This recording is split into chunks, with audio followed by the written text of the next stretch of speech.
Every once in a while I have these sad but yet exciting vlogs. The exciting part is I'm getting a new car. But the sad part is we're saying goodbye to the 17 Honda Civic LX. So this car is always gonna have a special place in my heart. Because yeah, I'll say it again. I did say that I wanted to keep this one, and I still do. If I didn't end up getting the deal that I got on the new car, like say, you know, they weren't able to work with me enough and I had to let that, you know, dream go, then so be it, because, you know, I could live with this car like another 10 years as long as it holds up well. Yeah, so I'm going to be sad. But I can't wait to show you guys the new car, and I can't wait to go into, you know, why I decided to do this. But yeah, I'm excited, but I'm sad. This will be the last that we see the 2017 Honda Civic LX.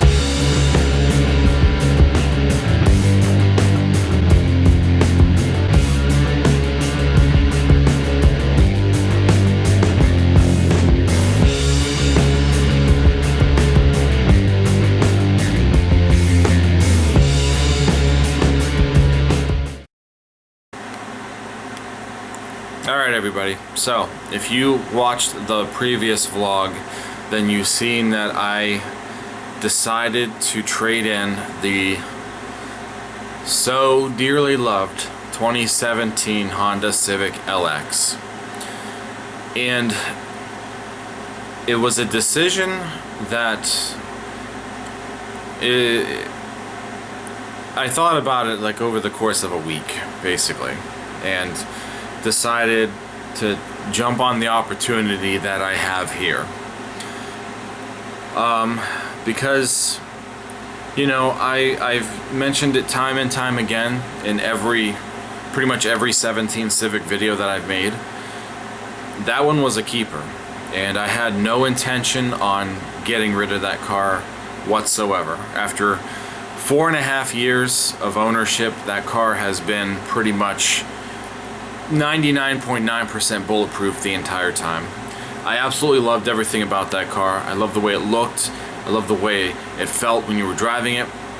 I love the aesthetic, you know, from the driver's seat. And I decided to just give it up. So this is the part of the whole story where I'm going to tell you why I decided to give that car up. And we'll take a look at what's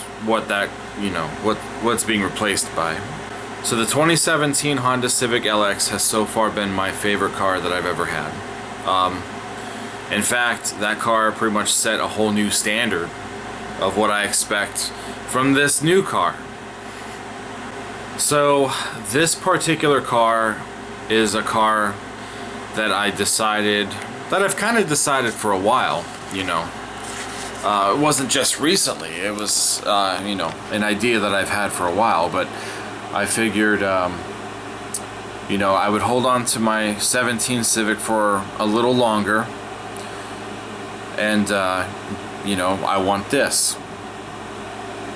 And I have reasons, but I was also trying to hold out long enough to where I could keep both and not, you know, I could still just pay on one car and not have, you know, 2 car payments. So I still had like a little ways with the 17 Civic. Hold on one second. So anyway, yeah, so I already had an idea of what car I wanted to get next, and the style of car, and, you know, all that stuff. And I was gonna wait, and then we took this particular car in on trade. Earlier this week, and I was given the work order to do a used car inspection, do the services that it needs to it and such. And when I saw what it was in person,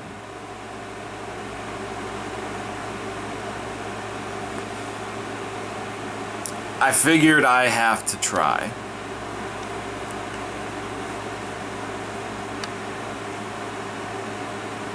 You guys ready?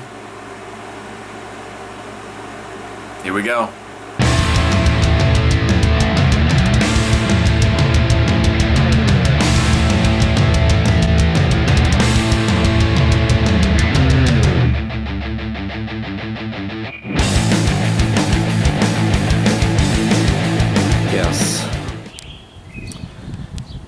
Yes.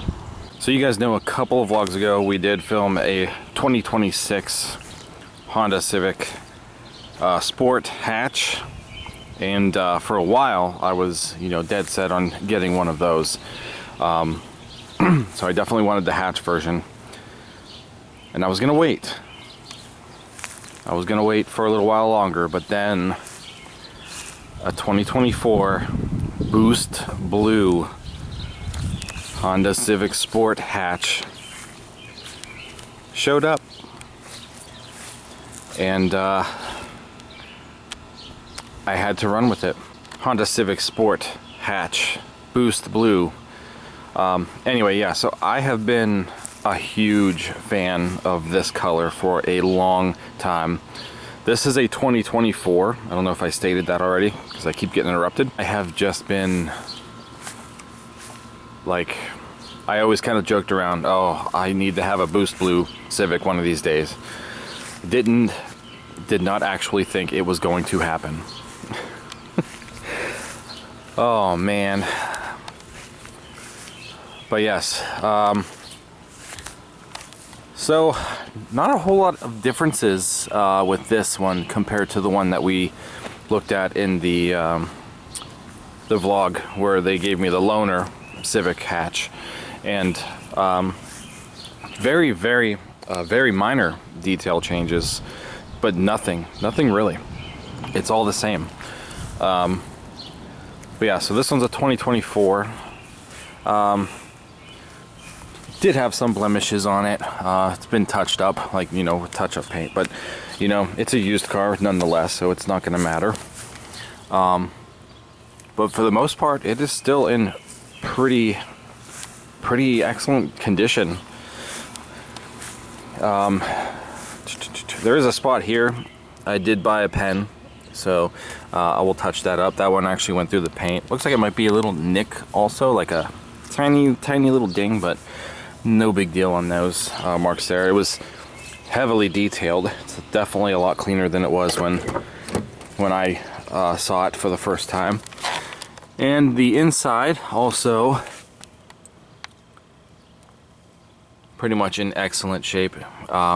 Again, cloth seats, leather bolsters. This mark here almost looks like tape, or if they had a wheel cover on this, but the detail guys couldn't get that off. But it's okay. No big deal. The rest of the inside's in really good shape. As I stated in the last vlog, it's been very hot today. Let's go ahead and start this thing up real quick.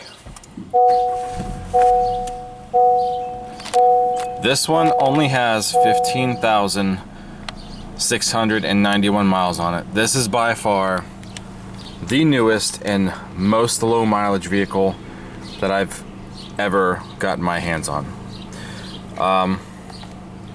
So yeah, and like I said, I'm not going to go through the whole tour right now, you know, just because there's, you know, if you saw that other Civic video with the 26, everything in here is pretty much the same.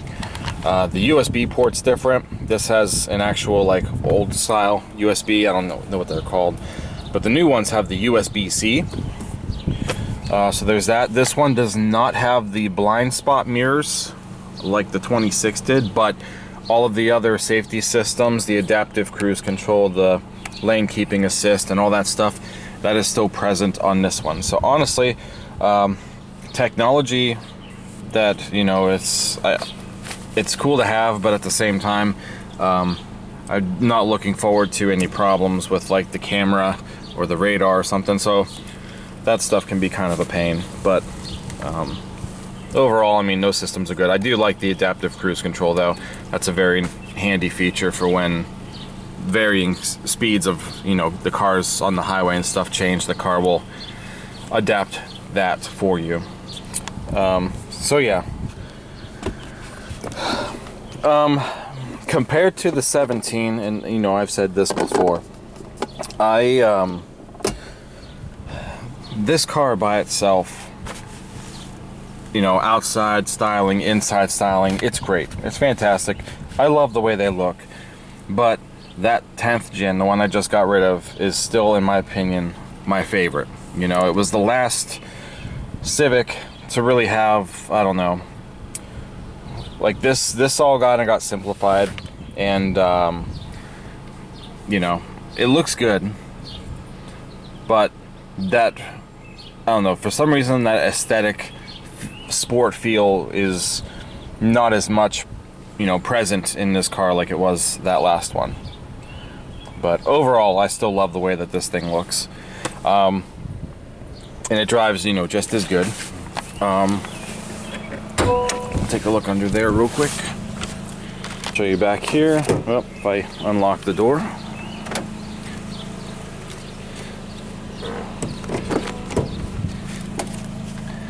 The back seat looks like it's never really been used, you know, for much, so it's in pretty good shape. I do want to get my all-season floor mats. I'm going to try to get the actual Honda ones this time, but all the carpets and stuff obviously have been heavily cleaned and such.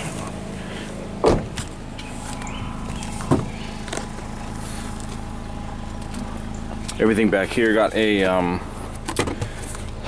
you know, stuff for the body. My plate has to be transferred over. Nothing under here other than like the spare and some debris.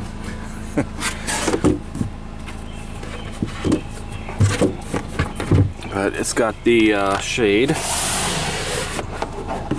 that goes across for privacy. Might have had something sitting on it because it's kind of, you know, a little saggy, but no big deal there. The nice thing about this one that I really like over the 26, in my opinion, is this one still has the same exact 2-liter 4-cylinder engine that my previous Civic had. So great engine. I haven't had any problems with that particular engine or transmission for the matter, but pretty much the powertrain in this is the same one. So as I kind of said, you know, when we were upstairs, I'm kind of expecting the same kind of standards when it comes to the, you know, powertrain stuff. But it's yeah, same exact engine. This is the last year that these 2 liters were put into this car. In 25 they put the new 2-liter in it, which is the exact 2-liter that you would find in the hybrid version of these cars. It is also used in just the gasoline versions as well. But it's good to know that I have one that, you know, I know you shouldn't give me any kind of problems. So yeah, like I said, I was gonna keep this kind of, you know, short and sweet in this particular video because it's still hot, and yeah, so I'm sure, you know, over time we're gonna have videos, you know, on this vehicle. You know, hopefully nothing problematic, but you know, when the services are due, obviously it's not gonna need an oil change for another 5,000 miles at this point. Transmission, its first transmission fluid change will be due around 30. Stuff like that, you know. This car, when it got traded in, didn't really need anything. 2 front tires. I put 2 new front tires on it because the one tire was obviously driven flat and it destroyed the outer sidewalls. But when I dismounted the tire, it was all destroyed inside. I'm actually really surprised that when I did drive that car, it didn't blow out or anything, because the cables were shredded in there, man. So, or the cords, I should say. Yeah, I did a brake maintenance. Whoever had this car for 2 years didn't really drive it much, obviously. 15,000 miles. The you know, the brake rotors and pads and stuff had some rusting and stuff, so you could tell it really wasn't heavily driven. So I did a maintenance, made sure all the hardware was greased and free, cleaned, scuffed up the pads some, The rotors don't look as bad, so hopefully, you know, maybe it'll knock some of that rusting off the rotors with some nice flatter pads, but no pulsing or anything. Air filters are new, wiper blades are new. Did I say cabin air filter? I might have said air filters, but yeah, that's really all needed. Just some light maintenance. I did actually, according to service records, last year I did a recall on this car. My name was on the, you know, service records. So a year ago I did a steering rack greasing recall, which is something that these Civic Sports had. And to this day I still really don't understand why, but we have to change a spring and a little cap inside of the steering rack itself. Add some grease, some fresh grease to it. It's supposed to have something to do with the way the steering feels, so I'm not 100% sure, but I got to do that on this car last year. And at the time that, you know, I was working with that, I was probably thinking, wow, I would love to have that. So never really thought that I would actually have it, and I'm a little terrified to have this because it is probably the at this point the nicest car that I've ever had. But yeah, and like I said, as sad as I am to see my other one go, you know, this is a car that over time I have really begun to want. Just didn't think I was gonna, you know, do it this soon. Definitely wanted the hatch. You know, I've talked about it a lot over the last, you know, months, half a year or whatever. Really started to want the hatch. Did not expect to actually have a boost blue, and that's the real thing there. That was the seller for me, where I was like, that color, you know, it mesmerizes me. It's hard for me to look away from this color when it's like in the shop and stuff. And now I actually have a boost blue sport hatch.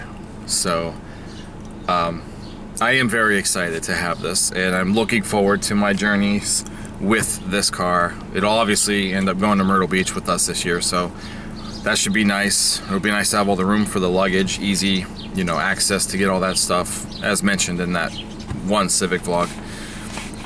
So yeah, I am very excited, but again, you know, I will heavily miss my 17, and that will, at this time, be the, you know, reigning champion of the best car that I've had so far. And I can only hope that, you know, she's gonna go to a good home, and they continue to, you know, take care of her and such. But that's it. That is really all that I've got for now, guys. Another new car, another new chapter, and